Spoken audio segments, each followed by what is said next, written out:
What is going on, Headliner Nation? Jake, Fantasy Headliners. Hopefully everybody's doing well out there. Welcome Week 16 Fantasy Football. For a lot of you, it's Fantasy Championship Week, and we're talking about them ball catchers. That's right, the wide receivers who were starting and sitting here for Week 16. Now, we're going to get into all the Week 16 matchups here in just a minute and go over our Week 15 numbers, but just a reminder, there's a lot of information that's going to be in this video. Take it and use it in your league. Don't just look at the columns and be lazy about it and say, oh, I'm going to start or sit him and not listen to the information. A lot of this stuff really depends on your overall roster makeup, your potential other options that you have, the type of scoring in your league. So take the information, apply it to your league, and make the best decisions possible here this week, and hoping to bring home a lot of championships. But now let's go back to Week 15 and see how we did for the wide receiver position. Overall solid numbers here for Week 15 for the wide receiver position.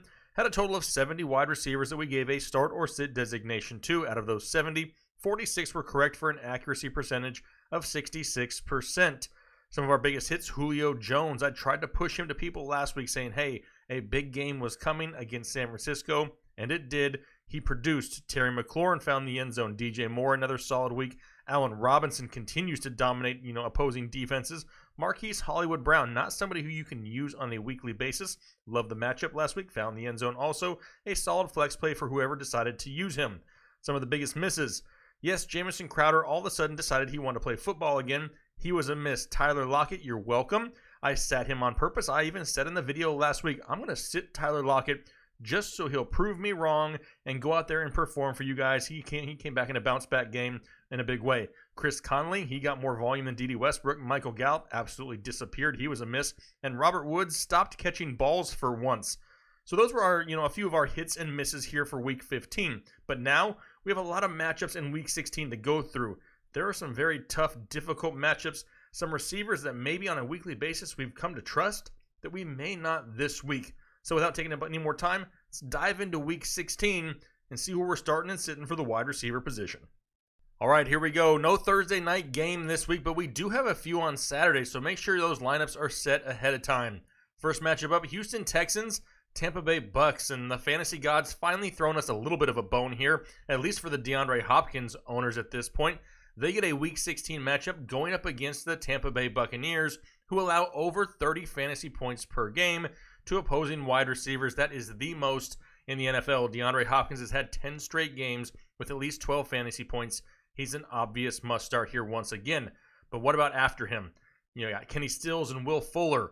Last week, Kenny Stills found the end zone a couple of times. Will Fuller had more volume. But this is such a great matchup. I'd really like to get one of these other guys in a lineup if I could.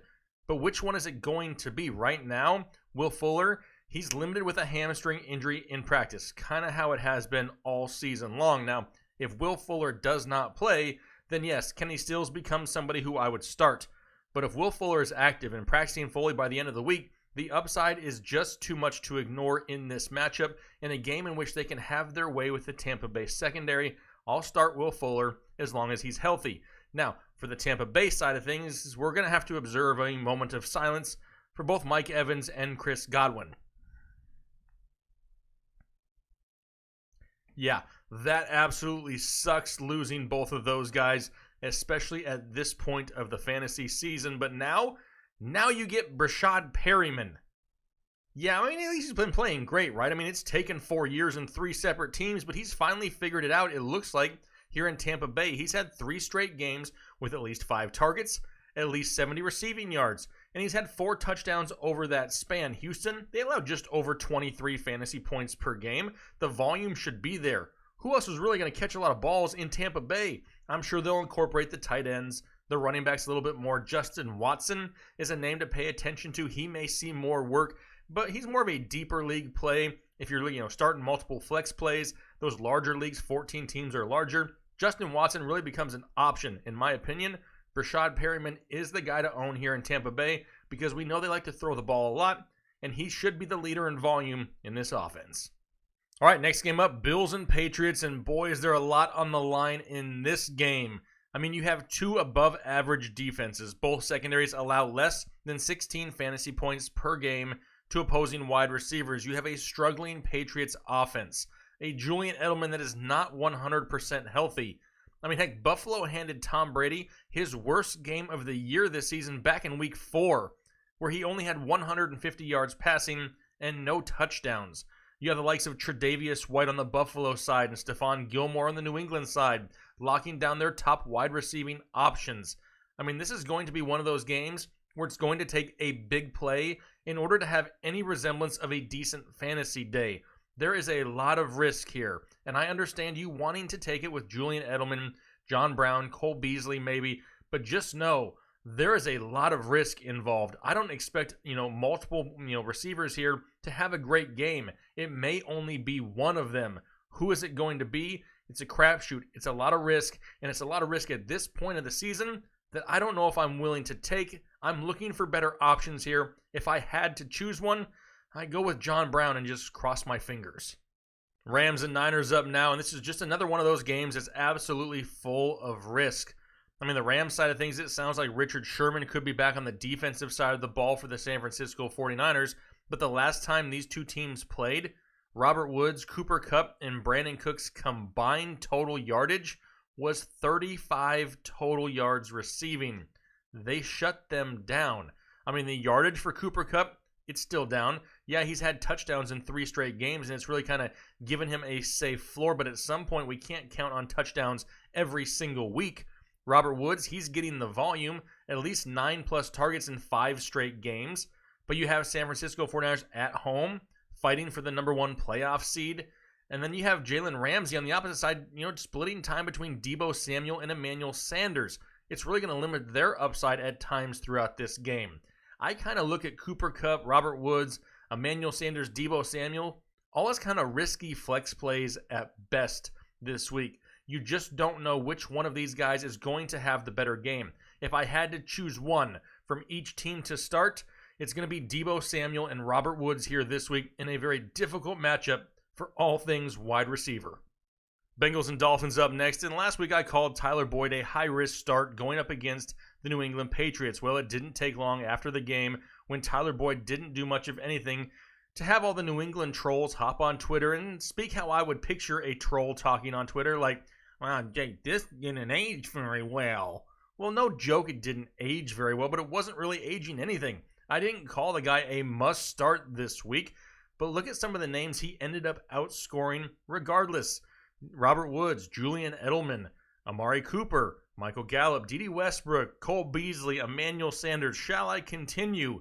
This just shows that even though it's a difficult matchup, that any one of these guys can outscore anybody on any given Sunday. That is how crazy 2019 fantasy football has been. But this is a much better matchup going up against the Dolphins. They allow over 28 fantasy points per game. That is second most in the NFL. And we know that Tyler Boyd's going to continue to see volume. He's had at least 6 targets, 9 out of his last 10 games. John Ross, more big play dependent. He's not seeing the volume at all, and he's not worth risking a start at this point of the fantasy season. So I'll ride with Tyler Boyd here once again in Week 16. What about on the opposite side of things? What about for the Dolphins? Well, Fantasy Bigfoot's making a comeback, and he's going to be in the starting lineup here once again, despite Albert Wilson kind of coming along and stealing some of his looks. Now, last week, Albert Wilson saw a season high in targets with 8. Devontae Parker only had 7, but he converted 2 of them into touchdowns. He has huge upside right now. The Cincinnati Bengals allow on average right around 20 fantasy points per game, and we know Miami's going to throw the ball a lot. It's what Fitzmagic does, and he's throwing it on average almost 41 times a game. That's 6th most in the NFL. Give me some Bigfoot once again in Week 16. Steelers and Jets up now, and which Jamison Crowder decides to show up this week? The Week 15 Jamison Crowder who had 6 catches for 90 yards and 2 touchdowns, or the Jamison Crowder who we saw the 3 weeks prior, who had 7 catches, 55 yards, and no touchdowns over all 3 games combined. Now, the Pittsburgh secondary is pretty dang good. It only got better second half of the year with adding Minkah Fitzpatrick, and they're only allowing right now 19 fantasy points per game. Crowder still seeing the volume right around 7 targets per game, at least over the last 3 weeks. But his volume is just inconsistent. His receptions are inconsistent. His production, fantasy points scored, is just not something that you can really hang your hat on right now. In fact, Robbie Anderson has been a little bit safer over the last 4 weeks total. Over that span, he's had 32 targets, 22 receptions, 370 yards, and 2 touchdowns. Plus, he's had at least 11 fantasy points in all 4 games. Not an ideal start, Not an ideal matchup. A risky flex play, but I'm willing to risk it with Robbie Anderson this week just due to the consistency that we've seen here over the past couple weeks. Now for Pittsburgh, it's kind of unclear still, right? Does Juju Smith-Schuster actually come back and play this week? That remains to be seen. I'd be really hesitant to start him even if he does. His first game back here in quite a while, we can't expect him to go out there and just get a full workload, 10 plus targets on his first game back. I would be hesitant regardless of what happens here with Juju. Now, over the last 3 games, James Washington, Deontay Johnson, they're basically splitting targets 50-50. I mean, 1 for 1, not that big of a difference. However, I expect that we could see a lot more James Conner this week, maybe more in the running game. James Washington has had at least 10 fantasy points, 4 out of his last 6 games played. So he does seem to be a little bit more consistent at this point than Deontay Johnson, who is just more big play dependent. In my opinion, the safer bet in this matchup, going up against the Jets, who allow 24.9 fantasy points per game, it's going to be James Washington. Giants and Redskins up now, and for all these difficult matchups we've talked about here over the past few matchups, this one, is not. A lot better for wide receivers here in this game. Both teams give up, on average, over 21 fantasy points per game. Now, the Giants, without their top corner most of the year, Janoris Jenkins, he's no longer with the team. So I'm going to go ahead and fire up Terry McLaurin. Dwayne Haskins actually started to look a little bit better. And now McLaurin has back-to-back games with touchdowns and at least 12 fantasy points in each of them. I like the matchup. The volume seems to kind of be there. Haskins improving. Yeah, give me Terry McLaurin here this week. Now for the Giants side of things, Daniel Jones sounds like he'll be back under center. And it's a good matchup for him also going up against the Washington Redskins. I just don't really see him making all 3 of these wide receivers actually fantasy relevant. You got Sterling Shepard, Darius Slayton, and Golden Tate. I mean, who's going to see the bulk of the targets? Tate only has 5 receptions since week 10, but 2 of them are touchdowns. Shepard, he's seen great volume, but he's not scoring touchdowns. Over the last couple weeks, Darius Slayton has seen volume and touchdowns, but that was with Eli Manning. In my opinion here this week, the highest upside play goes to Darius Slayton. The safest play, maybe Sterling Shepard, and if you're in those deeper leagues looking for a flex spot, then Golden Tate becomes somebody that I look at. The volume just isn't there to make any of these guys a must start on a weekly basis, but the matchup is too good to ignore. I have no issues with one of these guys as a flex play. Slayton, though, he's going to continue to have the highest upside. Panthers and Colts up now, and is this the week that the Carolina Panthers turn to rookie quarterback Will Grier? There's a lot of rumors flying around that this could be his first start there as an NFL pro. And if that happens, what does that do to DJ Moore and Curtis Samuel? It's a great matchup. The Colts allow on average 25 fantasy points per game, 8th most in the NFL. But Will Grier is no stranger to throwing the ball. In his last 2 years of college, through 22 starts, he averaged 334 yards passing per game. In my opinion, this is just more of a timing and chemistry issue between him and his wide receivers. Now, DJ Moore has been one of the most consistent wide receivers here second half of the season. Absolutely. He's had 10 fantasy points at least in 7 straight games, and he's had 10 plus targets 5 out of his last 7 games played. In a matchup like this against an Indianapolis secondary, which is so great for him, I'll take the slight risk on DJ Moore just due to the volume inconsistency that we've seen here second half of the season. For the Indianapolis Colts, it sounds like we could see more T.Y. Hilton this week, but that is still up in the air. Hopefully it happens, because there's no other wide receiver here in Indianapolis that has any consistency whatsoever. They're all over the place. Just when you think Zach Pascal may go out there and see some decent volume, he doesn't do anything. And, T.Y. Hilton is the clear number 1 here, but is he 100% healthy? If he is practicing fully 100% healthy by the end of the week, I'll throw in T.Y. Hilton. If he's missing practice all week long, if he's limited going into the weekend, I'm not going to mess with it. We saw what that happened last week with a matchup against the Saints. Yeah, difficult matchup for him, but a whole lot of nothing. And I'm not willing to risk that this week going up against the Carolina Panthers when I expect the Indianapolis Colts to find a lot of success on the ground with Marlon Mack. Ravens and Browns now, and there's some possible implications with this game that we need to pay attention to here throughout the weekend. If New England loses on Saturday, Baltimore clinches, and they could start resting starters this week if they so choose. As of right now, we're going to treat this matchup as if all of their starters are going to play. So the only wide receiver we're really talking about, Marquise Hollywood Brown. Now, he's going against a Cleveland secondary, which isn't bad. The Cleveland defense as a whole has struggled, but their secondary not entirely bad, averaging right around 20 fantasy points per game to opposing wide receivers. It's just the volume. It hasn't been consistent for Marquise Brown for a long time. He only has 8 receptions combined over the last 3 games, and in those 3 games, only a total of 44 yards receiving. Not the type of risk I'm looking for this week, because I really expect Baltimore to control this game on the ground with their running game, kind of like they do every single week. Now for Cleveland, I don't know. I mean, there's a lot here going on with Jarvis Landry and Odell Beckham Jr., who has been a huge disappointment majority of the year. However, last season saw a season high in targets and receptions. Yes, it was still underwhelming. Jarvis Landry lit this team up that he did the Baltimore Ravens back in week 4 for 8 catches and 167 yards. Now, they were absolutely torched out of the slot last week by Jamison Crowder, so there's a chance that Jarvis Landry could find some success. Odell Beckham, a little bit more of a risky flex at this point, but Jarvis Landry, a low-end wide receiver too that I do not mind starting here once again this week. Jags and Falcons up now, and DJ Chark owners, cross your fingers. There's a chance that he could play this week, and it would be a great matchup going up against Atlanta, who allows over 23 fantasy points per game to opposing wide receivers. Just something we need to pay attention to. We need to make sure he's going to be 100% healthy. Now, we expected a lot of volume to go towards D.D. Westbrook last week. It didn't really happen. More of it went towards Chris Conley, which caught a lot of people off guard and really makes this wide receiving group kind of iffy and kind of hard to predict if DJ Chark is not a part of it. Now, if DJ Chark does sit, Chris Conley kind of seems to be the leader in targets at this point. But that could change at a moment's notice. The touchdown upside is still higher, though, with Chris Conley. Now, reports are saying that Chark has that opportunity to play, but it's something we really need to pay attention to here in the next few days to make sure it's going to happen before we even think about throwing him back into our lineup just yet. For Atlanta, the game plan, it's pretty simple. It's just more Julio Jones, like a lot of Julio Jones. People thought I was absolutely nuts last week when I had him ranked as my wide receiver 3 overall. Well, they were right. I was wrong. He was actually wide receiver 2 overall last week. The guy played great last week, had 13 receptions, 134 yards, and 2 touchdowns against a beat-up secondary of the San Francisco 49ers.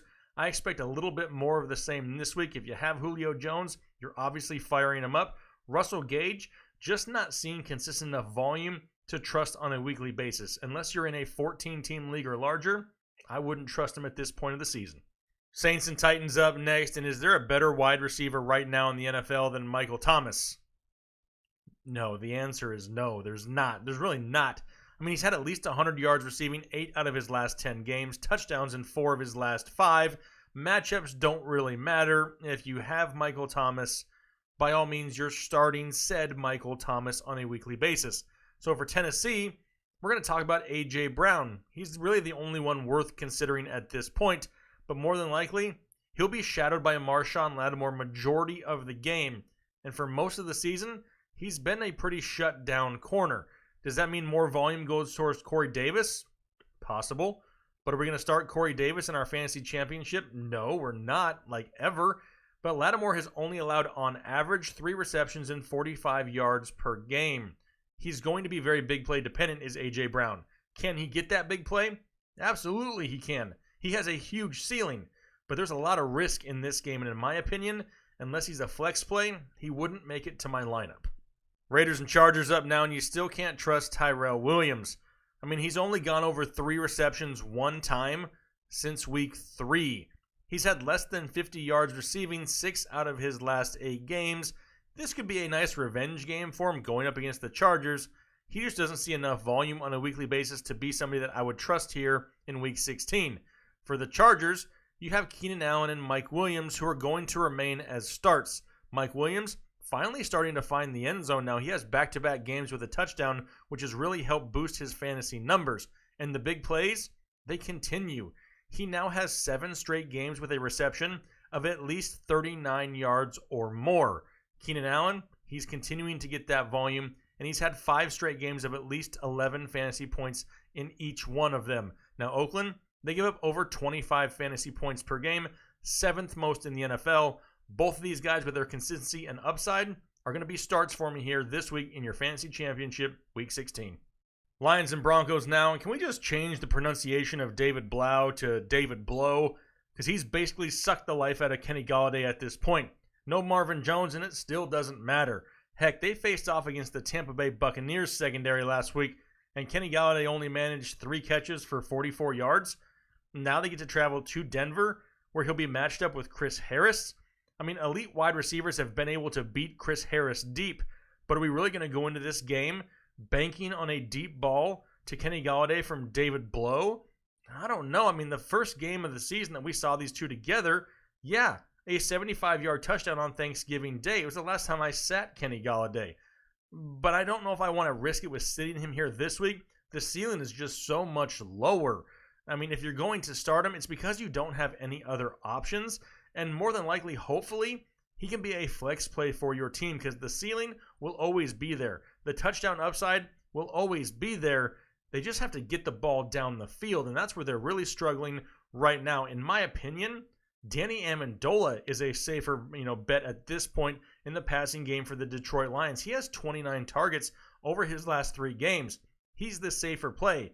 His ceiling, a lot lower, but his floor is a lot higher at this point. I'll start both of them. Kenny Golladay more as a flex play. Danny Amendola, especially in PPR leagues, has a lot more value, and he's a lot safer in my opinion. Now for Denver, Courtland Sutton. To begin the year, he was one of the most consistent wide receivers in all of fantasy football. Well, that's basically all gone now. But he gets a great matchup going up against Detroit, who allows over 26 fantasy points per game to opposing wide receivers, but he could draw a lot of coverage from Pro Bowler Darius Slay. The inconsistencies have been there, right, for Courtland Sutton as of late. If you have him, more than likely you yourself do not trust him. In my opinion, he's more of a low-end wide receiver 2 this week, and they could move him around to try to avoid coverage of Darius Slay and give him that opportunity at the deep ball. Drew Lock is playing fine. It's not the quarterback play that's holding back Courtland Sutton. It's Drew Lock spreading the ball around that's hurting Courtland Sutton, but that opportunity will always be there. There's just more risk involved now. Courtland Sutton, more of a low-end wide receiver 2 for me here this week. Cardinals and Seahawks up now, and by this time we all know that Larry Fitzgerald isn't really a fantasy option, which pains my heart to say it. But what about Christian Kirk? He struggled himself here as of late. He hasn't had more than 56 yards receiving since week 10, but the volume could really return this week going up against the Seattle Seahawks, who allow almost 23 fantasy points per game. And Christian Kirk is going to be the clear-cut number 1 option in the passing game here for the Arizona Cardinals. Plus, I really expect Seattle to continue to move the ball down the field and score on this defense of the Arizona Cardinals. If that's the case, I expect Kyler Murray to have to throw the ball all 4 quarters. I'll fire up Christian Kirk here this week. They're going to have a lot of Christian Kirk to have any chance in even keeping this game close here in Week 16. Now for Seattle, you're welcome. I told you in last week's video, I'm going to sit Tyler Lockett just so he goes out there and goes off. And he basically did. He had one of his best games of the season, at least his best game since week 9. And Arizona now, they allow just about 24 fantasy points per game, and there is no more Josh Gordon. He has been suspended indefinitely, so it's really just DK Metcalf and Tyler Lockett. These two thrived together earlier in the season, and I expect it to continue here once again. The touchdown upside will be there all game for both of these guys in a great matchup. In a game that Seattle still trying to win and win heavily, I'll start both DK Metcalf and Tyler Lockett here this week. Cowboys and Eagles now fighting for a playoff spot, and as much as Amari Cooper and Michael Gallup sucked last week, we could get a lot more from them here this week in a great matchup going up against the Philadelphia Eagles, who allowed just about 28 fantasy points per game, 3rd most in the entire NFL. But Dak right now, he's dealing with some shoulder injuries. This is something we definitely need to pay attention to now. Dak has come out and said, yeah, I'm going to be good. I'm going to play. But let's watch this carefully. If for some reason Dak Prescott does not play, that will absolutely kill the value of Amari Cooper and Michael Gallup. So pay attention to that here throughout the rest of the week. As long as Dak is good, I love both Amari Cooper and Michael Gallup in this game against a poor secondary of the Philadelphia Eagles. Now for Philadelphia, not a whole lot to really talk about, right? Greg Ward, I mean, he is their number 1 option, and the dude is a former quarterback. Not taking anything away from him. He's had 9 targets in back-to-back weeks, but he found some success against the Giants and Redskins. Not exactly an elite secondary by any means. The Dallas Cowboys, the best of that trio right there, allowing just about 19.5 fantasy points per game. The 7th best defense against opposing wide receivers so far this year. A lot more difficult matchup for Greg Ward. If you're in a deeper league, a PPR league, the volume will be there for Greg Ward. The ceiling just kind of capped. The floor may be somewhat safe. So if you're looking for a second flex play or like I said, a full point PPR flex in a 12-team or larger league, I don't hate Greg Ward whatsoever this week. Just don't expect the high ceiling. Expect the safe floor. Chiefs and Bears up now, and is this the ideal matchup for Tyreek Hill? No, but it really doesn't matter. He doesn't need a lot of volume. I mean, heck, he had 21 fantasy points last week on just 5 receptions, and he did it in the snow. He's going to be and remain a weekly must start. But after him, no way I can really trust anybody else. Mecole Hardman, Sammy Watkins, Demarcus Robinson, they all have huge big play upside, but no consistency and no volume on a weekly basis. Going to just stick with Tyreek Hill at this time. For Chicago, Allen Robinson continues to produce heavily. He's had at least 16 fantasy points in 4 straight games, 44 targets in those 4 games. He's had 2 100-yard games and 4 touchdowns over that span. Kansas City, though, a pretty good defense. Number 4 against opposing wide receivers, allowing only 17 fantasy points per game. Now, A-Rob, he's done well in tough matchups here over the past couple weeks, but so has Anthony Miller. I mean, he's on a similar tear right now. 41 targets, 27 receptions, 377 yards, and 2 touchdowns over the last 4 games. I mean, both these guys are just tearing it up. Part of the reason, the Chicago Bears can't run the ball, and they're being forced to throw it a lot. Mitch Trubisky had 53 pass attempts last week. If that has to continue because they can't find room in the running game, expect another solid performance from Anthony Miller and Allen Robinson. Both of them still going to remain in the start column here for me in Week 16.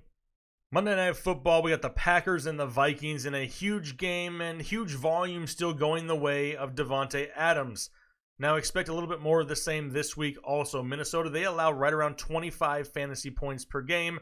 I don't need to talk you into starting Davante Adams. You saw the ceiling that he could produce last week. Wouldn't surprise me if we saw something similar again this week. Now for Minnesota, you got Thielen and Diggs, but I have to be honest. I mean, at this point, flex plays at best. I mean, the volume, not consistent for either one of them. Adam Thielen still being worked back up into game speed. I mean, what happens with the running game in Minnesota? Does Dalvin Cook play? Is he out? Do they have to rely more on Alexander Madison or Mike Boone? If that's the case, maybe they look towards their wide receivers a little bit more. A lot of unknowns, a lot of question marks right now. But the upside, the touchdown dependency is still there for these wide receivers. But they can get that on a weekly basis in this offense. A lot of risk involved here in this matchup. Flex plays at best, hopefully. You probably haven't had to rely on Adam Thielen for a long time, so you more than likely have a lot of other options. Keep him in your flex spot as a high-end flex with a huge ceiling, and hopefully he can come back to regular season form this week going up against their rival Green Bay Packers. Stephon Diggs, another one of those big play, touchdown-dependent type of plays, but the ceiling is going to be huge, and he'd remain in my flex spot also here this week. All right, those are all my starts and sits for the wide receiver position here, Week 16 fantasy football. Hopefully some of that information helps you make your decisions a little bit easier setting your lineups this week. A lot of fantasy championships on the line. We've been going through the comment section. We're seeing how many people are out there telling us that, hey, we've listened all year. We've been with you for multiple years. We're back in the championship. We love seeing comments like that. That is what it's all about. Help each other out. Produce as many championships. Have as much fun as you possibly can. Now, the season, yeah, it's winding down, but we don't go anywhere. We're here year-round. Do we do 7 videos a week? No, we probably won't, but we'll be here all year long, and we want to continue to grow this community throughout the offseason. So if you're done with fantasy football, don't go anywhere. We have a lot of other big plans coming in 2020 to keep you guys entertained, laughing, and having fun until the season kicks off once again next year. So we greatly appreciate that support. Good luck this weekend. We'll talk to you later.